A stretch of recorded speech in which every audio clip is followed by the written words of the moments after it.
নমস্কার, আমার আসাম ব্লগে আপনাদের সবাইকে অনেক অনেক স্বাগত। সকালবেলাটাকে এত সুন্দর আকাশটা দিয়ে শুরু করলাম, দেখেই যেন মনটা খুশি হয়ে যায়।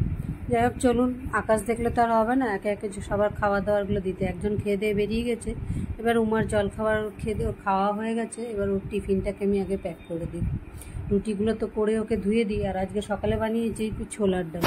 ছোলার ডাল রাতে ভিজিয়ে রেখেছিলাম, পেঁয়াজ দিয়ে ছোলার ডালটা করে দিলাম। এমনি তো নিরামিষও খেতে যায় না। এখন আমার জলখাবারটা নেব, দেখি ওটস নেই, সেই জন্য আগে ওটসটা ঢেলে নিলাম আর কিছুটা ওটস এখন বানানোর জন্য বসিয়ে দিলাম। তাই এদিকে দুটো রুটি নিয়ে নিলাম, এদিকে ওটস একটু প্রোটিন পাউডার দিয়ে নিলাম, সাথে ছোলার ডাল আছে আর চা।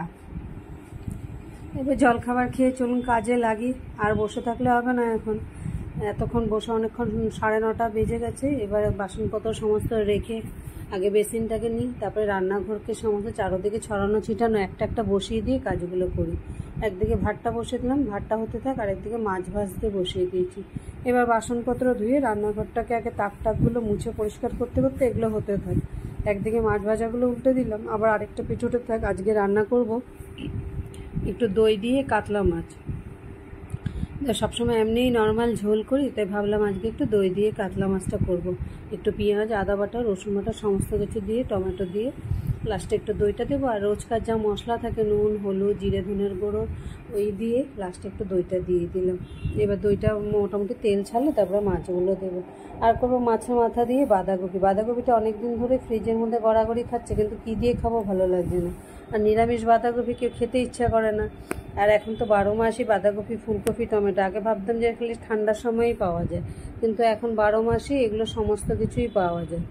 তাই যখন যেরকম, তখন বাঁধাকপি এনে যখন ওইটার মাঝে মাঝে তো উমা যদি স্যান্ডউইচ খায় তখন স্যালাডে দিয়ে খায়, আর না হলে যদি চাউমিন করি তার মধ্যে করি। চলুন রান্নাবান্না শেষ, এবার পরিষ্কার করে বেরিয়ে পড়ি স্নানের দিকে। কিন্তু বাইরের ওয়েদার এতটা অন্ধকার করেছে যে স্নান করে বেরোতে না বেরোতে খুব জোর বৃষ্টি এসে গেছে। দেখুন কি ভালো লাগছে। ছাদের যদি চাবিটা থাকতো তো গিয়ে ছাদের মধ্যে ভিজে, এত সুন্দর, টাইমটাও খুব সুন্দর, ঠিক স্নানে ঢুকবো। এখন একটুখানি বৃষ্টিতে ভিজে এসে স্নানে ঢুকতে পারলে ভালো হতো, কিন্তু এত জোর বৃষ্টি এসছে, দাঁড়াতে পারলে তো কী করবো, ছাদে চাবি নেই, আবার কি যাবে চাবি আনতে। দেখে দেখেই আত্মার শান্তি করতে হবে। এখন বাজে 2:30, চলে আসলাম রান্নাঘরের দিকে। আগে বাসনের গামলাটাকে খালি করি, তারপরে নিজের মতো খাওয়া দাওয়াগুলো বেড়ে নিয়ে খেয়ে দিয়ে বেরিয়ে পড়বো। যারা ব্লগটা দেখছো, ভালো লাগলে লাইক সাবস্ক্রাইব করে নিও। আর ব্লগটা কেমন লাগলো কমেন্টে অবশ্যই জানিও। হয়ে গেছে সমস্ত বাসনপত্রগুলো খালি করে, এখন এটা গামলাটাকে একটু শুকানোর জন্য উঠিয়ে রাখি জলের থেকে।